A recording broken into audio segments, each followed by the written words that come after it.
பெரிய வீடு என்றால் பதுக்கி பதுக்கி வையுங்கள். சிறிய வீடு எழுந்தால் வேண்டாததெல்லாம் தூக்கி போடுங்கள். அப்பதான் நீங்களும் நல்லா இருக்கலாம், உங்கள் வீடும் நலமாக இருக்கலாம். குப்பை சேர்ந்தா நம்ம குப்பையாயிடுவோம். கண்டுபிடித்துக் கொள்ளுங்கள் அறிவு இருந்தா.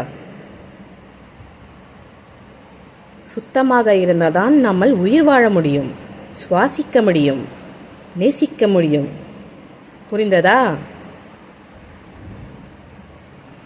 ஓடுறாண்டா ஓடுறாடா, இங்கே பாரு இந்த மஞ்சள் நினச்சி பாரு, வண்டு என்ன ஆகும்? வீடு ஃபுல்லாக நல்லா இருக்க பொருளெல்லாம் நாஸ்தி ஆகிடும். எதுக்கடா இங்கே மஞ்சள்? போடா, மஞ்சளை வேண்டாம், குங்குமம் வேணாம். அவனுக்கு விபூதி குங்குமம் வச்சு அலர்ஜி வந்துருச்சு. எங்கள் வீட்டிலே இருக்குது தெரியுமா? அவன் உள்ளத்தை கேட்டால் தானே அவனுக்கு தெரியும்.